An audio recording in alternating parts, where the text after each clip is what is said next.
So Dwight's 4-year-old girl is not going to make it into tech until something changes. Is that what your film discovered? I think the odds are against her unless she gets over, unless some things change.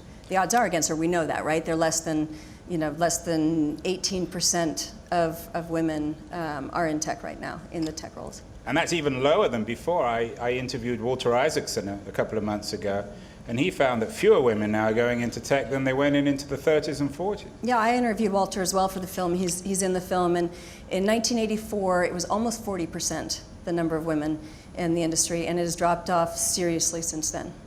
Why is that? Well, some people say that that's when the idea of the nerd genius came around.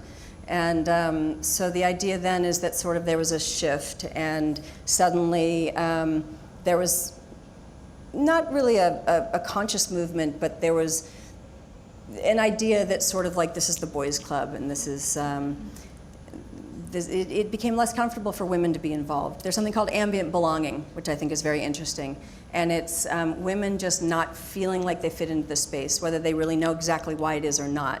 But the more it became sort of the boys' culture, the more it was sort of that hacker mentality that really happened in the mid-1980s, the more women felt excluded and they just didn't feel comfortable in the environment.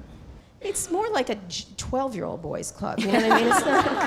It's like the she-man women haters club, like Spanky and Alpha. Yeah. That's what it's like. You're sort of like don't you? And then when you start to educate Are all boys them, 12-year-olds, or is it just a particular kind of 12-year-old? No, there's a particular kind of Peter Panization of men here in Silicon Valley. Let's be clear. Why? They make, I don't know, they get their games, they get their foods, they get their Red Bull. Like everything is designed for a certain kind of boy. Really, it is. Like when you start to look at it, and then it's indulged because they make billions off of these people.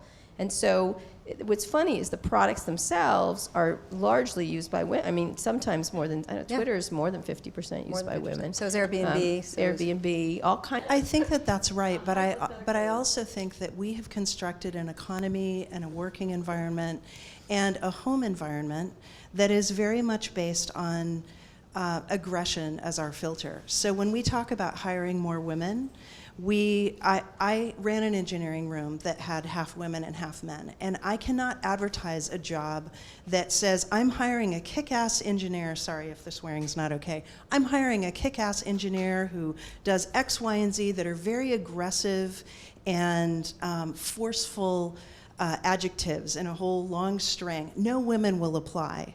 Women understate their skill sets and men overstate their skill sets. I completely agree. It was a really interesting experience I had, and I hope Megan doesn't mind me telling this story, but when she was CTO, when she was in the running for this, there were, I think, 2 other men in the running. This is Megan? Megan, who's the CTO of Megan. And everyone knows Megan Smith, who's... She's the top technologist in America, apparently, now. But a lot of girls look up to her. I can DC, tell she right? gets surrounded by women. It's fascinating now in terms of the inspirational part of that job, and she's good at that. But when she was going for it, she said, oh, I'm going to tell them there was a number 2 spot and a number 1 spot.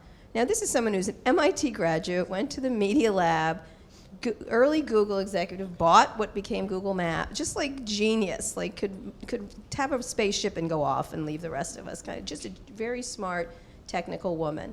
And she said, oh, maybe I'll take the number 2 spot if they have it, because I want to serve and I want to help.